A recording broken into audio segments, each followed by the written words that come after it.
নমস্কার বন্ধুরা, আজকের এই কথাগুলো শোনার আগে আপনাদের কাছে একটি প্রশ্ন রাখতে চাই।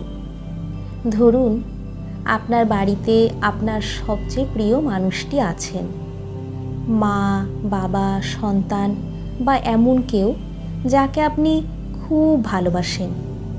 তিনি সারাদিন কিছু না খেয়ে বসে আছেন আর আপনি নিশ্চিন্তে খাওয়া দাওয়া করে নিজের কাজে ব্যস্ত হয়ে গেলেন। এটা কি আপনার পক্ষে সম্ভব? নিশ্চয়ই না।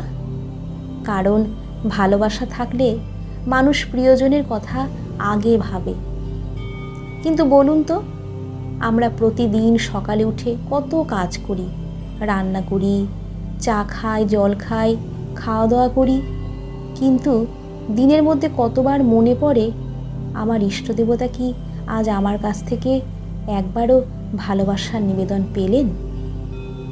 অনেক সময় আমরা বলি, আজ খুব ব্যস্ত ছিলাম, আজ সময় পাইনি, আজ ভোগ দিতে ভুলে গেছি। কিন্তু যদি সত্যি ইষ্ট আমাদের ঘরের একজন সদস্য হতেন, তাহলে কি আমরা তাকে এভাবে ভুলে যেতে পারতাম? এই কারণেই ঠাকুর শ্রীরামকৃষ্ণদেব একটি অসাধারণ কথা বলেছিলেন।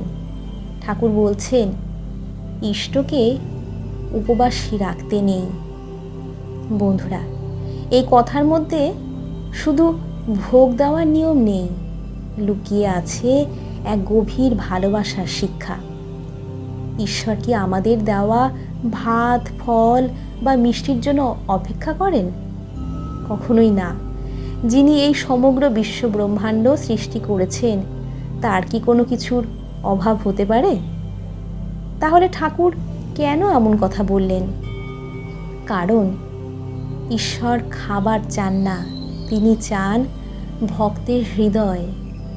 আমরা যখন এক টুকরো ফল, এক মুঠো ভাত কিংবা শুধু এক গ্লাস জলও তার সামনে রেখে বলি, প্রভু আগে আপনি গ্রহণ করুন, তখন সেই নিবেদনের মধ্যে থাকে শ্রদ্ধা, কৃতজ্ঞতা আর ভালোবাসা। সেই মুহূর্তে আমরা স্বীকার করি, এই অন্ন আমার নয়, আপনার কৃপায় আমি পেয়েছি। মা শিখিয়েছিলেন ঈশ্বরকে নিজের ঘরের মানুষ বলে ভাবতে। ঘরের মানুষকে যেমন না খাইয়ে আমরা খেতে পারি না, তেমনি ইষ্টকেও শুধু মন্দিরের মূর্তি বলে ভাবলে হবে না, তাকে নিজের জীবনের একজন আপনজন বলে অনুভব করতে হবে। ভোগের পরিমাণ বড় কথা নয়। কেউ হয়তো রাজভোগ দিলেন, কেউ হয়তো শুধু একটি বাতাসা দিলেন, কেউ হয়তো শুধু এক মুঠো চিড়ে দিলেন, কিন্তু ভক্তি যদি সত্যিকারের হয়, তাহলে সেই সামান্য নিবেদনও ঈশ্বরের কাছে অমূল্য হয়ে ওঠে।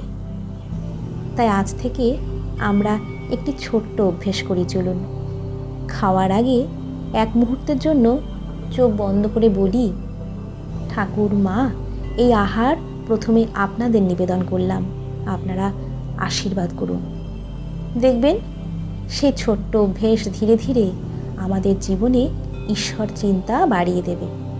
আর তখন আমরা বুঝতে পারব, ঠাকুরের ইষ্টকে উপবাসী রাখতে নেই কথাটার আসল অর্থ শুধু ভোগ নয়, বরং প্রতিদিনের জীবনে ঈশ্বরকে ভালোবাসা আর স্মরণ করে রাখা। আপনি কি প্রতিদিন খাওয়ার আগে আপনার ইষ্টকে কিছু নিবেদন করেন? কমেন্টে জয় ঠাকুর লিখে জানাতে পারেন। প্রণাম ঠাকুর, প্রণাম মা, প্রণাম স্বামীজি।